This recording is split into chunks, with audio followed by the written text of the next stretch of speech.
Continue on with presentations now. We have three sets of business plans followed by Planning Act training.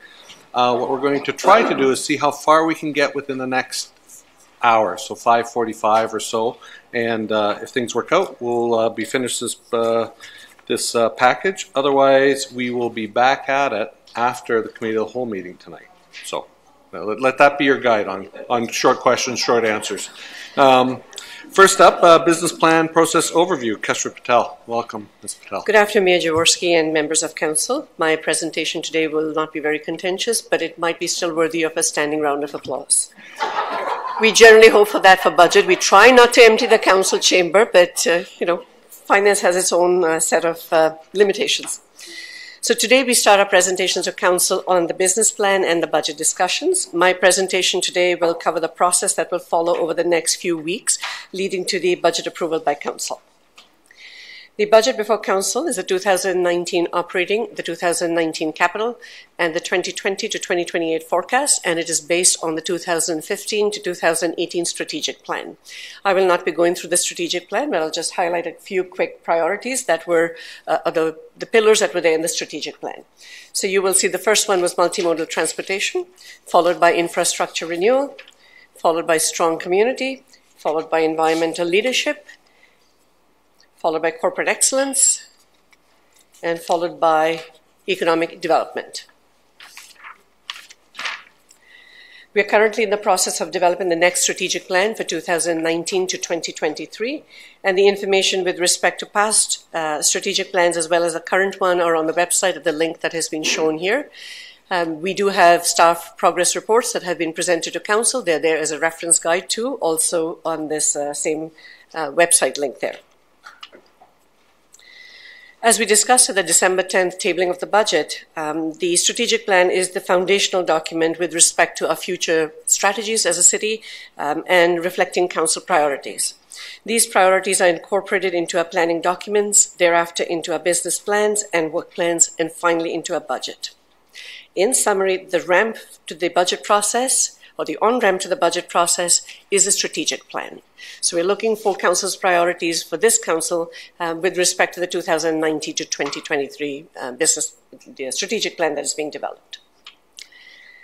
The steps taken to date with respect to budget approval are as noted on this slide. On December 10th, we tabled the 2019 operating and capital budget and the 2020 and 2028 capital budget forecast. We also tabled the city utility service rates for 2019 and the financial control policy update report also. Council approved the rental housing rates for 2019, which we tabled on that same day. December 11th, we started our public engagement, and it runs until February the 15th. Today, we start the business planning presentation from the CEO department and the IPPW department. On Jan 21st will be corporate services, and since this is an FSP meeting also, we will be looking for council approval of the city utility service rates as well as the financial control policy updates report. Jan 28th is a scheduled date for the community services business plan and budget. The objective of the business plan presentation is to provide council with an overview of the priorities for each service area and an opportunity to ask specific questions relating to the operating budget initiatives, the menu items that are in the operating budget, capital items, and business plans for each service area. These are all listed as such in our budget documents, and finance staff can pull them up on the screen for reference if there are any questions on these. With respect to the next few meetings, departmental staff and finance staff are available to answer questions at these business plan meetings. To keep the discussions and presentations moving smoothly, staff are recommending the following process. If questions are raised by council and we cannot answer them at these business planning meetings, we will make a note of it, and a follow-up report will be prepared for February the 11th budget approval day. If there are any changes to the budget or menu items that are already in the budget book, we are requesting that these be flagged at the business planning meetings as much as possible. The debate and discussion of these changes are best suited at the February 11th budget day. And finally, if any new budget requests or new budget items are to be considered, we are requesting that this be a direction to staff through a council resolution on the business planning dates. Moving forward, following the business plan meetings, we have a dedicated capital budget discussion day. For the February 4th meeting, Council will receive a report that classifies projects into routine and non-routine projects. We will also provide the operating impact of all projects that are before Council for 2019 with an operating impact within the Council term. Council will be asked on February 4th to approve the classification of the projects. Changes to the classification are be requesting that it be done as a staff direction through Council resolution. Routine projects are approved by Council as a matter of routine on February the 11th, 2019. Non-routine projects, on the other hand, will return to Council at a later date during the year with a report seeking formal approval from Council to proceed. Objective of the Capital Budget Day is to provide Council with an opportunity to ask detailed questions on the capital budget and to thereafter confirm classification of the projects. To provide context to the classification of capital projects, non-routine are those that meet any one of the following criteria. A high financial materiality, which is greater than $2.5 million in a one-year budget, or greater than $5 million for a three-year budget. Or it is high public or Council interest, or is a request by Council. All other projects are essentially routine projects. And finally, we reach the budget approval day of February 11th, 2019, where Council will be asked to approve the 2019 operating and the capital budget. Staff will prepare a detailed agenda with motions and resolutions to guide the approval process, and the FSP Chair, Councillor Henry, facilitates the debate and decision-making process. Council will also receive follow-up reports for any items that have not been addressed at the Business Plan Council meetings. This is a sample outline of the agenda for Budget Day using the outline from the last three-year budget process. As you will see, Council will have follow-up reports that are listed over here, the staff reports. This will be followed by a closed meeting and in-camera request for anything that is in camera as a budget item. Then then we will have the operating budget and capital budget requests, the operating impact. The approval process will follow in that order, followed by the approval of the operating budget through specific initiatives in each of the categories. I can't get the mouse working, sorry. So after the operating impact of the capital projects is discussed, we will go through the tax-based projects or tax-based initiatives, specifically in the category of base budget, operating impact of capital and growth, and service level changes in each of these categories, and any new initiatives in these categories that Council may have tabled through a Council resolution at the business planning meeting. We will be doing this for also the enterprises that are listed here, going through all the enterprises in these very same categories, and these are all shown in the budget book, and you will find that there. This will be followed by reserve and grant funded requests, and any items that are there in the menu options.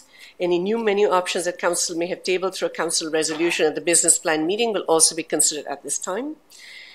And this pretty much covers most of the discussion. And then we move on to the capital budget and the approval of the routine projects, followed by approval in principle of the projects in the forecast year.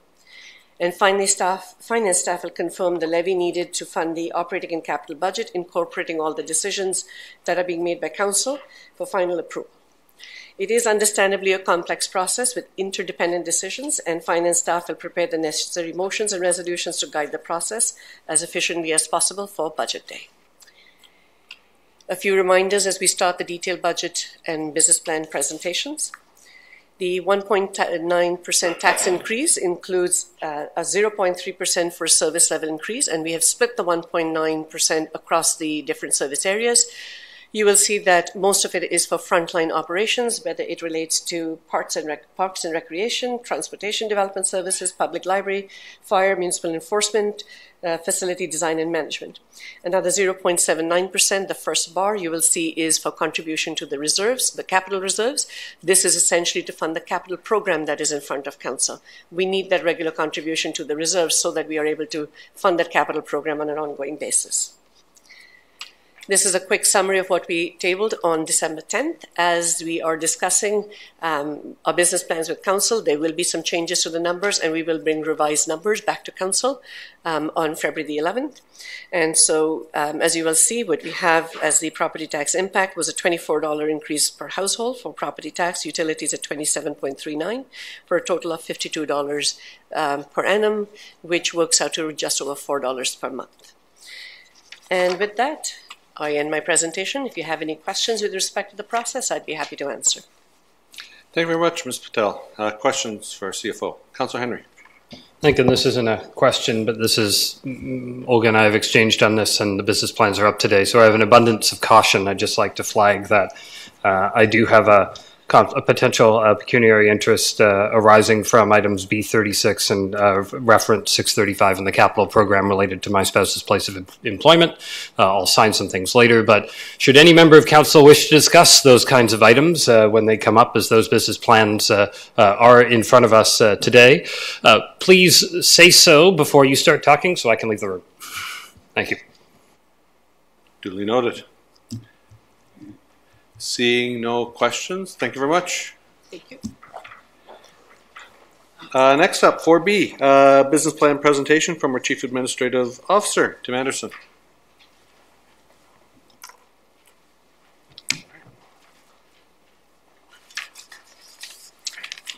Okay, thank you, Mayor Jaworski, members of council. It's my honor to kick off the official 2019 business plan presentations. As Keshwar has noted, the 2019 business plans are built off of the current strategic plan and are supported by the guiding principles shown on the screen here. So these: service excellence, effective communication, healthy workplace, fiscal responsibility, and personal leadership. These guiding principles cut across all the departments and all the services that we deliver, and they safely guide our leaders and teams forward on the right decisions, practices, and processes in serving the community. A little bit of repeat here, but our strategic priorities, again, reflected on the screen. These are the most important priorities for the city and outlines the objectives and actions necessary to reach the goals. The strategic plan, where the strategic plan leaves off, is really where business planning starts. So it's the springboard. The strategic plan is the springboard to business planning. And this seamless integration of department business plans provides a tangible way to effectively implement the strategic plan. So the Office of the CAO has direct responsibility for economic development, led by Justin McFadden, our Executive Director of Economic Development. Legal Services, led by Steve Ross, Director of Legal Services and City Solicitor. And Asset Management, led by Cassandra Pacey, Manager of Asset Management, and all supported by Brad Witzel, our Business Analyst for the CAO's area. Also in the audience, I think, is Adam Lauder and Anna Marie Cipriani, and they are the executive officers to the CAO on a secondment role opportunity in the CAO's office.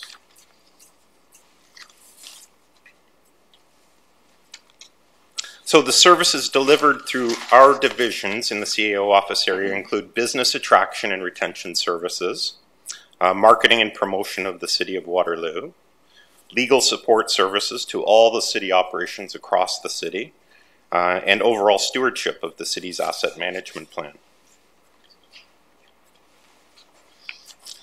So from the 2019 proposed operating budget book, so on page 43 of the book, that's the list of menu items that Keshwar was speaking to. And as Keshwar noted, those menu items are not included within the budget. The prioritized list shows additional pressures that, if budget capacity existed, we would recommend that council consider these items. And similarly, if there is a council desire to reduce the tax rate impact, there's an overall prioritized listing of reductions that we would recommend council steer to. So the CAO office has 3 budget menu items, and I'm going to speak to one. The other 2 will come forward in the balance of the presentation. So Director of Strategic Initiatives is reflected on the screen here, and it is, I believe, priority number 7. And the noted cost and tax rate impact is reflected on the screen. This is a role that was originally identified and approved back in 2013. And we did have some funding. We actually had a person within the position, and the portfolio included the sustainability coordinator aspect of our city operations and project management, overall project management office responsibilities. But during the budget deliberations between 2014 and now, the person had retired from the position, and we lost the funding through the budget process in intervening years. Sustainability coordinator role shifted currently resides within the IPPW area, and project management office was also parsed out into the IPPW area for implementation. So this was an opportunity that we've been reflecting on. Again, how do we reintroduce it back into the budget? In 2018, we did a little mini organizational review and had some external expertise from KPMG. They were the authors of our 2013 restructuring, so they were quite familiar with the Director of Strategic Initiatives, and they too recommended that if possible, if the city could find capacity to reintroduce that, bring the sustainability coordinator position responsibilities back up into that overall portfolio for the director, bring back the project management office, and probably bring in some other additional duties, such as our Lean Six Sigma recommended strategy for the go-forward years. Those are the types of elements that we would see within that portfolio. So I thought I would just unpack that a little bit. Again, that is a position not included within the budget, but we wanted to explain them through the presentations. So at this point, I'm going to pause and I'm going to ask Justin McFadden to step up and take us through the economic development portion. Thank you, Tim. How do I get this to go down one more? There we go. Very great to be in front of the new council for the very first time. I think before I get started, I'd like to just quickly introduce a few members from our economic development team who are in the audience today. So we have Sandy Little, Senior Economic Development Officer, who you'll see later this evening doing a presentation, or answering some questions anyway. Don't mean to overcommit you there, Sandy, for tonight. Christine Tetman, who's our Parking Program Manager. Estero Kalageropoulos, who's our Manager of Arts and Culture. We've been working together for 4 years, and I can spell her name, although I won't do it in front of a group of people. Ryan Mounsey, who's our Senior Economic Development Advisor in the back. So I was told I have 2.5 minutes, so I'll try to get through this as fast as I can. In its shortest form, what we do in ECDev here at the city is focusing on ensuring the city is a great place to live and invest. Our work focuses on making sure the city is highly competitive with the capacity to support growth while also being culturally vibrant. So I look at those as the 3 C's of economic development: competitiveness of the city, capacity for growth and capacity building, as well as cultural vibrancy. So some examples of competitive things that we've done in the past, focusing on that. Working with the region, lobbying the region to not implement an increase to DCs to the uptown that we successfully achieved. Capping parkland fees, managing and running with the uptown CIP, and actively engaging in zoning work, whether that be in specific sites for enhanced employment purposes, or working very, very closely with IPPW on the most recent new zoning bylaw. Okay, so a few of the key initiatives that we're focused on are in front of you here. For this year, we will be putting together an updated economic development strategy, the process for which will be running concurrently with the city's overall strat plan work. We'll be leveraging similar consulting resources, similar company, same company that we're working with from the outside on that, with a target delivery in June. This is a deep dive effort to inform and outline our focus for this term of council and a little bit beyond. So sessions will be held on this in the coming months to inform the strategy, so please keep an eye out for that, and we'll make sure that council is fully aware of all of those engagement opportunities. Ensure a stable flow of available employment lands, another area of focus for this year and has been in the past as well. We have a number of specific areas that we focus on right now. The west side employment lands, 106-acre employment park on the west side, a zone change and draft plan of subdivision application will be coming for council approval this evening, which Sandy will be leading. We have a big focus on uptown lands. So a lot of the lands in uptown that you see are city-owned, are parking lots typically, and those have been slated for eventual development and for employment purposes as we go forward on that. We also have some employment lands on the east side lands that we will be focusing on this year. And then finally, relationships, strengthening relationships with post-secondary institutions and community organizations to ignite innovation, collaboration, entrepreneurship, and enhanced cultural opportunities. So some examples that this will be a focus for this year, and we've also been focusing on this in the past. Some past examples of areas of focus here and investment. The city economic development reserve, we've invested over $1 million over the past number of years from the economic development reserve towards expansions at the Accelerator Center, Communitech Hub in Uptown Waterloo, Velocity expansion on the campus of UW, and most recently the Evolve Green Sustainability Hub in the R&T Park. Some other examples of that from the arts and culture side that we've been working on. Lumen was a great example for this past year, which was a city-run event showcasing light-based media and art. We hired 70 local artists, leveraged a lot of local sponsorship dollars. There was some city investment in that as well, but a lot of investment in time and effort that really gave back to the community and showcased what we do here. And ongoing work with our key cultural institutions to ensure the growing arts and culture sector is being properly funded as we go forward. So it's a few areas of focus for this year. Look forward to any questions you might have as we go forward. Thanks.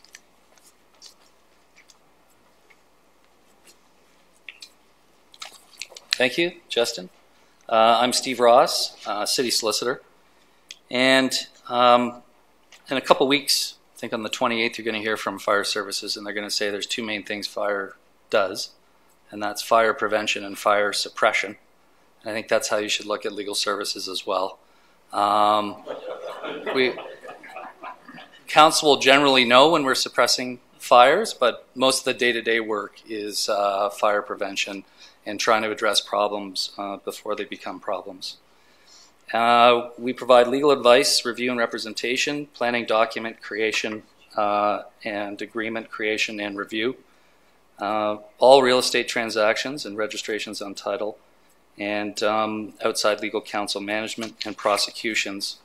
One other past success, which is not mentioned here, is we have now basically brought all procurement matters in-house. I don't want to certify that they'll all be in-house, and certainly when there's litigation involved, we will be using outside counsel, but we won't be using it on a day-to-day basis, and that's partially a testament to Tracy Bell, who's done a fantastic job with the purchasing division. So for years, legal was outsourced for decades, and then we started an in-house, first with Bill White in 2012, and then a formal division in 2014.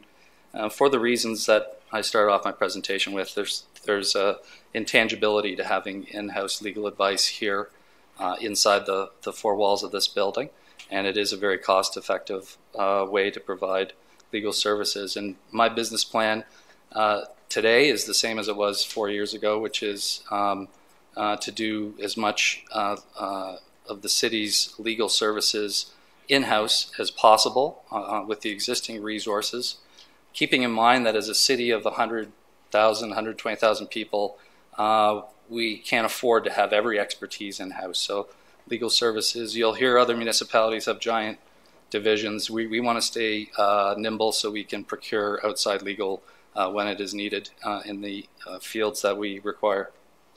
Thank you.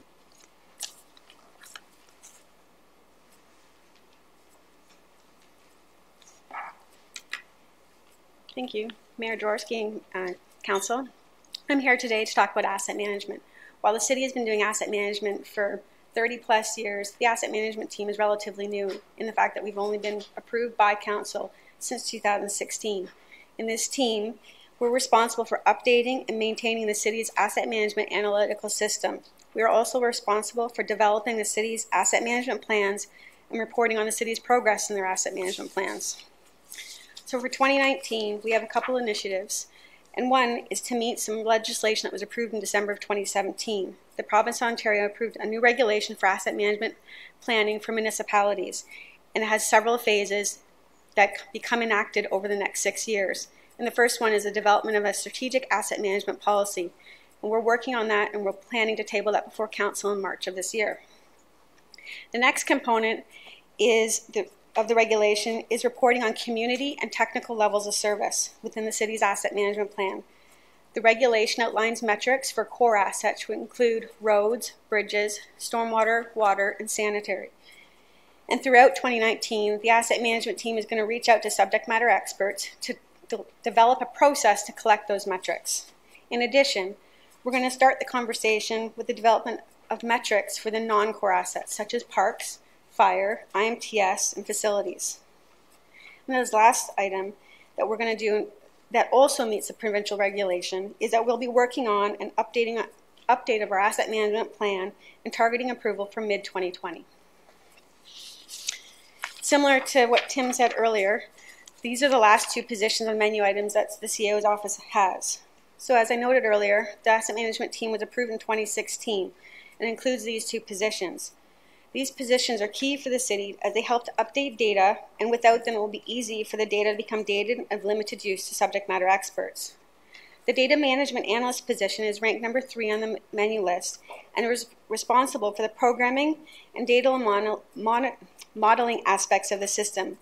Ongoing support is critical and allows a section to develop and provide information and tools to enable fact-based decision-making throughout the city, whether it's to staff or to council.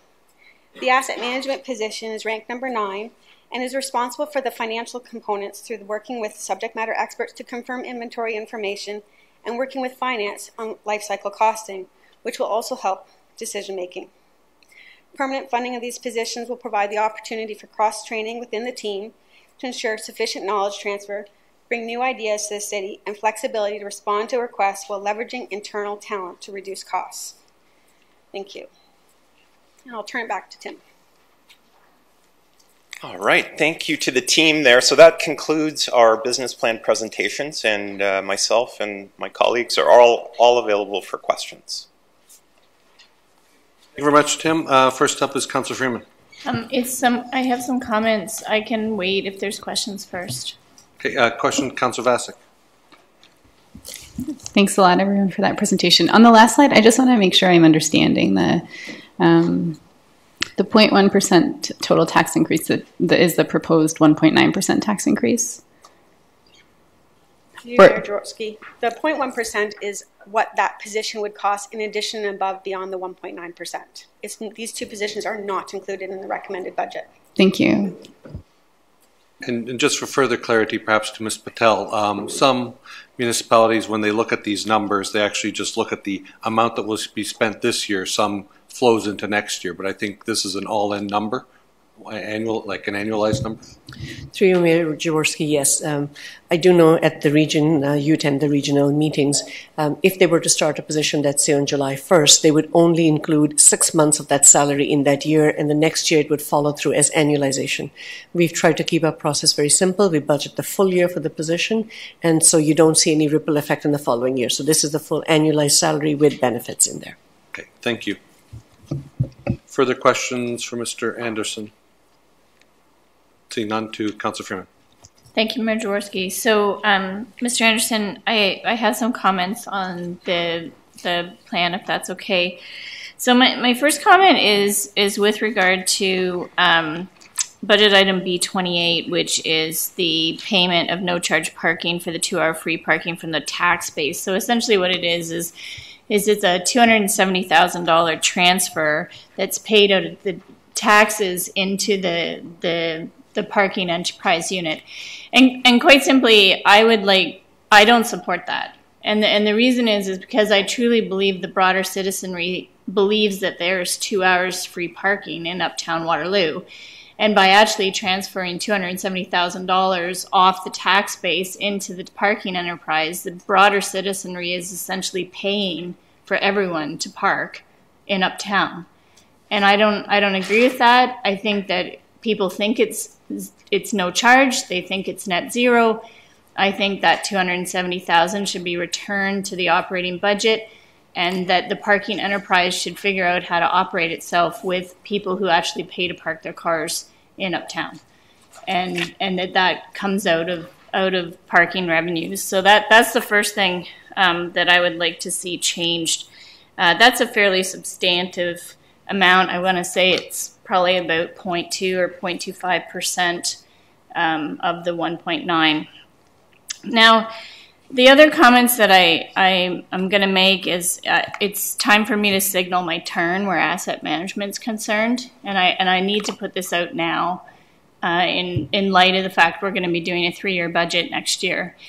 So I just want to make it very clear that I don't support a tax levy for infrastructure, because I believe a levy is too easy to increase year over year. And if we use the water services utility as an example, as I understand it, what we do is we say, we capitalize, we say this is how much capital we would like to repair this year. And that drives a percentage of the increase, or a large percentage of the increase for water. And yet much of it we actually can't get done in that year. And so it grows the reserve, but it doesn't actually change the infrastructure. And I can anticipate that this might happen with the asset management plan too, because we know that in the model, when we actually get down to the brass tacks of evaluating the quality of the infrastructure, that could be, there's any number of ways that you can set the quality. You can set it on, my favorite example is roads. So most indices of what a good road is would say the pavement quality index needs to be 75% out of 100. And yet we know that a road functions incredibly well at about 50% of the pavement quality index, and we still don't lose the base. And so we could actually wait to resurface that road until it's 50% of the pavement quality index. Those are all triggers in the model that drive what the capital program needs to be for each year. Now, I agree that we need to have sustainable funding for the asset management plan. I absolutely agree with that. And when I look at the operating budget and say, what is the singular source of money that we can count on other than tax, raising the property tax base or assessment growth, the only other dollars that we have in there that for sure we can count on is the hydro dividend. And I know we had this conversation last year, but it's coming down to where the rubber's hitting the road, if I can use the pun. Because when you look at the capital budget, it's clear to me that in 2023, that appears to be when an infrastructure levy is suggested to be imposed. So if we want to actually take that hydro dividend and start moving it from being on the general operating side and use it to permanently fund asset management, and we know that the hydro dividend is also going to have some certain amount of inflationary aspect to it because we have assessment growth, there's more houses, there's more hydro. We know that hydro rates change in somewhat of inflationary, and we know that we have ownership of the hydro to help drive some of those conversations around the dividend. But if we want to do that, I think we have to start planning now.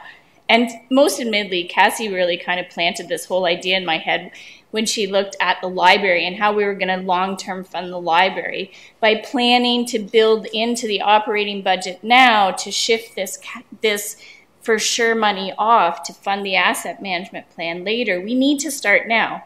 Now, most admittedly, that likely means that we have to do a bit of an even bigger tax increase, a little bit bigger this year, next year, to get that $2 million off the operating side over to fund the asset management plan. But I think that's much better than building a levy that uses fundamentally a regressive tax system like the property tax to fund an asset management plan. So the $270,000, if I said that we move over, like, I don't know, we have to move $2 million over the next 4 years, essentially, off the operating onto the capital. So I just think I found $270,000 with the parking piece, but I think I think this is a really important conversation to have as we start thinking about the important aspect of building the asset management. And all the dominoes are lining up. I see it in 2023 that we're looking at increasing funding to capital. You want to hire an asset management planner. We've got an asset management plan. We have a team lined up. and it has to be funded. And so I think that it's much smarter to do that, just like we did with Rim Park. We created an envelope in the operating side of the budget that was going to permanently fund that liability. And I think we need to do that for this as well. And we need to start planning for it this year. So I'm willing to take the hit on a slightly increased over 1.9% to start moving this money off the operating over the next 3 years. But it's with the fundamental goal that we will not have an infrastructure levy in 2023. And if that's all gobbledygook to everybody, it took me like 3 days to try to figure out how to unpack this. And I can keep trying, but I'll leave it at that. To Mr. Anderson. Through you, Mayor Jaworski, and I appreciate those are comments, and we'll take them away as staff because there's a lot of depth to what Councillor Freeman you were pointing out. I just wanted to comment a couple of remarks. The parking overhead or the calculation on the parking charge of $270,000. That was in relation to free parking, as you know, in Uptown Waterloo. We're pretty blessed to have free parking, the merchants and the users of the Uptown parking facility. And as we were preparing the budget, we did recognize that there is no free parking. Someone's paying to maintain that, and it's through the city in one shape or another. And so the parking enterprise was paying those costs for maintenance and repair of the parking lots. And we thought, well, does that make sense on an enterprise basis? So that's a little bit of the logic, and we'll certainly come back to that on budget day and throughout the budget process to talk more. On asset management, certainly I want to be clear too, we're not advancing the levy discussion this 2019 budget cycle, but we were pointing out the positions, as you noted, as needing sustainable funding, and we were starting with one in 2019, and then the plan would be to phase in the balance in future years, unless they were activated through the list of menu items. And yes, the hydro dividend dollars are available. I think that will take us a little bit of time to do some feedback on and how that might look for council, if that's council's wish to look at different models on how we utilize the hydro dividend. So those are my comments. Oh, Councillor Freeman, then Councillor Bonneberg.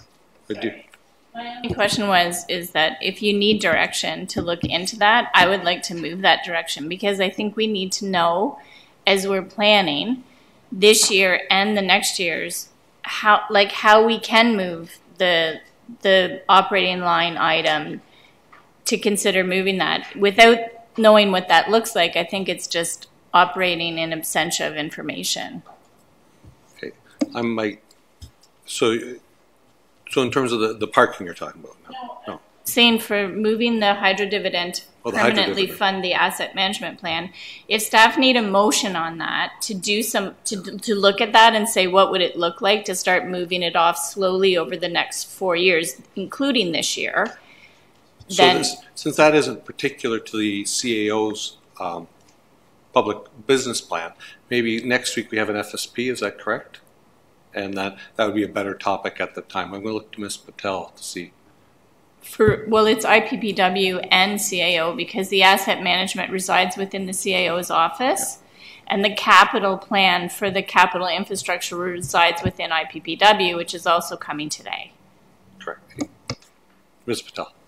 Through you, Mayor Jaworski, when it comes to, there's two items in here. When it comes to the free parking and the 270, I would say we've already got the signal as to that's going to be a further discussion on February 11th, so we're good with that.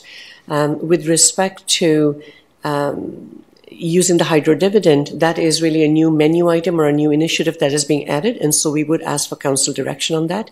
It is council's call whether you'd like to do it today or whether you'd like to revisit it on the 21st. We've already had the conversation today. It might be worth it to have a motion and direction to council today on that. Okay. So just the question is, what's the actual motion?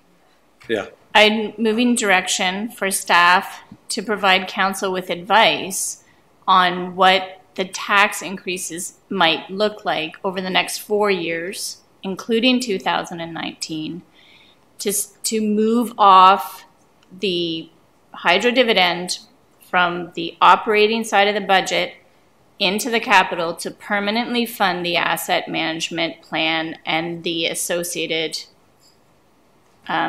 impacts of that. Okay. Councillor Hanmer wants to weigh in. Yeah, I can get it back on. Sorry. Through you, Mayor. It's more a question, and I'm not sure if it's a question to staff or to Tim, but I'll raise it, and then you can help me direct it. I can appreciate we've got to look at different ways of funding some of these initiatives, and this may be just my inexperience with knowing how it works, but I'm wondering if a broader motion should be that we're directing staff to look at permanent funding options for the asset management program, and one of those could be the hydro dividend, but I may be not understanding it enough. Well, and I would think part of it was in my mind, we were leaving it till the 3-year budget for next year rather than this time around. I'm looking to Councillor Henry to say. I'd say there is standing direction under the previous council for staff to investigate ways to fund the infrastructure gap as identified by the asset management plan using a variety of tools. I believe that would be inclusive of what's being suggested today, except that the direction was so that this council would make a determination on what to use for the 3-year budget and not for 3 weeks from now, 3 or 4 weeks from now. So that's the standing direction. So if there's direction to change that and get that done in the next couple of weeks, then that's something that I would concur with. Keshwer would require direction from council. That's a significant ask of staff. My preference would be to give further thought to this. At this point, we don't have a seconder, but at this point, my preference would be give further thought because, as I mentioned, I thought this was more for the 3-year council or for the 3-year budget when council has a lot more experience under its belt to look more carefully at that. Go ahead.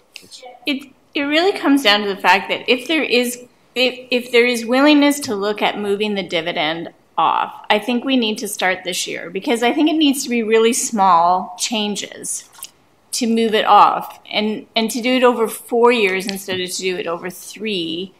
I just think that that's easier. When we look at the tax burden to the broader citizenry, if you spread it out, it's less, right? Like it's a less annual burden, and that's the only piece that I worry about.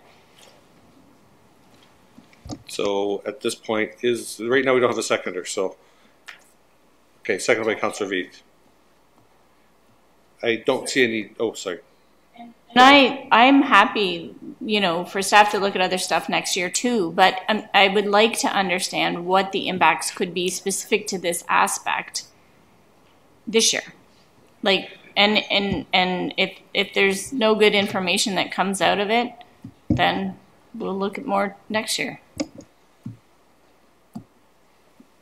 My personal preference, does that matter? Oh, Councillor Veith, why don't you go ahead? Through you, Mayor Jaworski, it might be, I think I'm happy to second this just to get it on the floor, but I think staff are pretty busy right now, and I don't know what, I think adding another, to get a good report and a full report, maybe for the, as you suggested, for three-year budget. I'm not saying it's a bad idea.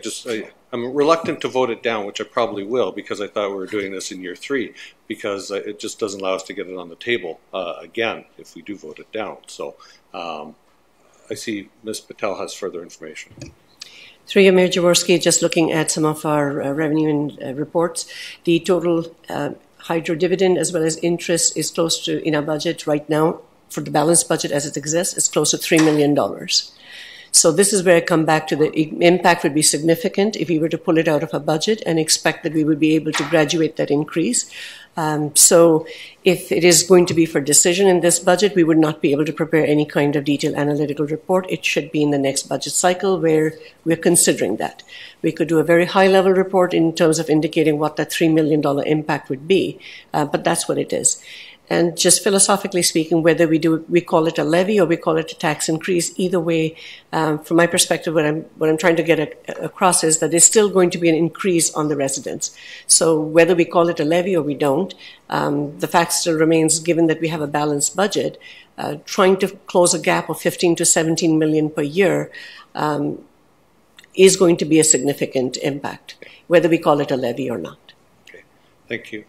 Further input? Councillor Freeman. I'm just going to say that I don't think it's fair to bring out a debate on the use of the term levy, because a levy can be increased year over year in addition to increasing a tax rate. Well, at this point, we're just talking about so I take exception to suggesting that increasing taxes and moving the dividend off is the same as putting a levy in place, because it's not. Because a levy can be increased very easily year over year, just like we have done with utilities. And so I'm a bit frustrated with that. Okay. Well, I don't see any further discussion. I think, in my view, we've heard that, or in my view, this was something that we were going to tackle once we had a lot more experience under our belt for all of us, a lot more time to consider it. But the motion's on the table. I'll call the question. All those in favor? Any opposed? Any abstain?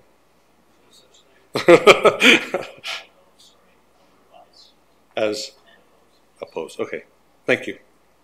Back to questions for Mr. Anderson. One I do have is early in the presentation, perhaps as Ms. Patel was presenting about the menu items that we have here. We have to signal now if we're interested. So, for example, the Director of Strategic Initiatives, we don't have to signal now that we're interested, or do we? Sorry. Yeah, I think Ms. Patel and I had some of this conversation for her presentation. How much of a budget day conversation do we have before budget day, and how much do we not? Yeah. So if the conversation was, if you want to add something new for consideration that isn't there, now's the time to signal that. If there's something you'd like to adjust that may be there, now's a good time to signal that. Okay. And there are motions required depending on how much work is involved. Got it. Okay, thanks. Councillor Vasic. Will these PowerPoints just be available to us through email, or? Yes, absolutely. We can make those available. Yeah. Final questions, CEO's office, Councillor Bodley? I would just like to get some perspective on arts funding, broadly speaking. There was some appetite with respect to increasing the amount of arts funding from the arts community that I heard quite frequently throughout my campaign. And I'd like some perspective from you, Mr. Anderson, regarding where you feel the city is in terms of arts funding and whether there could be any possibility of increasing that in future budgets. I will maybe start with an answer, and Justin or Estero may join in to add to my comments. But certainly, I think we too hear the need for additional funding in that area. It kind of comes back to economic development in many folds. We brought arts and culture into economic development for a strategic reason, that is to kind of help build the placemaking amenities that make the city great. And we too have recognized that we don't fund it to the greatest extent. There is some funding within the both capital and operating budget that council has seen. But there is likely still a need. There is a culture plan that we use for guidance moving forward. And there are some low-hanging fruit items that we are implementing, but additional funds, of course, would help accelerate that. I'll turn it maybe to Justin or Estero here. So through you, Mr. Mayor, the issue of arts funding is something that we are currently working on regionally. So we are working with our partners at the region, City of Kitchener and City of Cambridge. The reality is that our arts sector is not limited to the boundaries of the City of Waterloo. All of our organizations and individual artists work within the region. So we have started addressing the issue of arts funding with the 4 key cultural institutions. There was a report that came forward in 2015, and so we have been working collaboratively to try to address the funding for those organizations as a starting point. And then from there, we hope to kind of roll out a larger strategy for dealing with arts funding regionally. So that will come to all of the councils within the region at the same time. Thank you. Further questions? Okay. I'm sorry, I'm just going to add one piece to that. Further to Tim's comment about arts and culture being joined with economic development back in 2013, we have leveraged some of the economic development reserve funding to invest directly in arts and culture related initiatives. We do have a position that's full-time now that we leveraged funding from the ECDev reserve to basically prove that position out over a 2-year period, and then applied to council to fund that permanently, which they have done. And then some smaller examples. We do have flexibility from the Economic Development Reserve to make investments. So we did make some investments from that in Lumen and other initiatives to enable arts and culture things that maybe wouldn't have happened prior to 2013. Councillor Hasek. I just want to add to that. I guess this is making me wonder artist-led funding. So like through the municipality, what's possible with artist-led funding? So not municipally-led arts funding. So sorry, just for clarification, so funding to individual artists?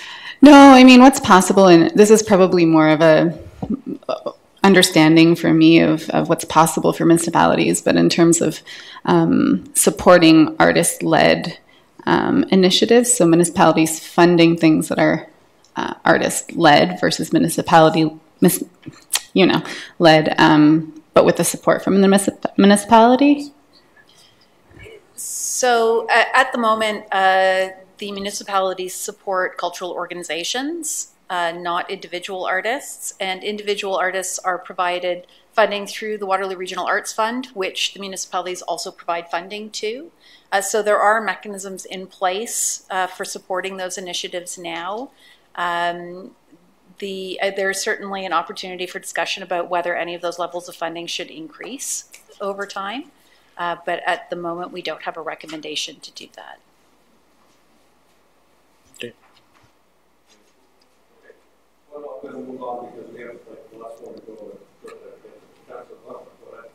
This is just through you, Mayor Jaworski. So I'm just wondering if I could put a request in now for some information to come for our decision making in February. Looking at the Uptown parking expansion, it's a fairly big budget line item. I'm just interested to find out if we could get some more detailed information about what plans are already in process, what's projected, and how the costs are projected to be recovered.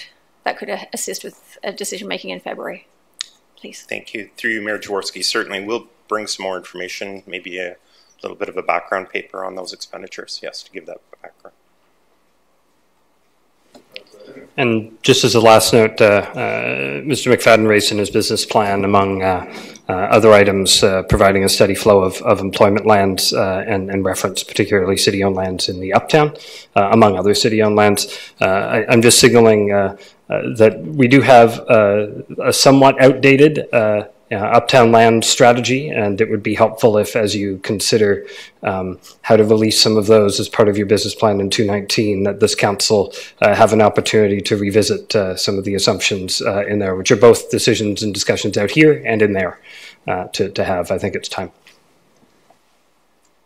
Thank you. Through you, Mayor Jaworski, certainly we'll take that one away as well. As Councillor Henry noted, that is probably a timely action. It's been several years since we've updated that. Seeing no further questions, thank you very much, Mr. Anderson. Now, next up to Clerk and to Cam. We can either start the we could start the IPBW. I just don't see that we could do it justice. So would we want to? Could we start the 6:30 meeting, continuing on with this, and then move into Committee of the Whole? Through Mayor Jaworski, that would be my recommendation. At 6:30, we finish with the special council and then start with the Committee of the Whole after that. I think so, Mr. Rapp. We work to council's wishes. I think that means you don't like it, but you're okay. You'll get you don't have a choice. Okay, so I think with that we recess. Okay, thank you.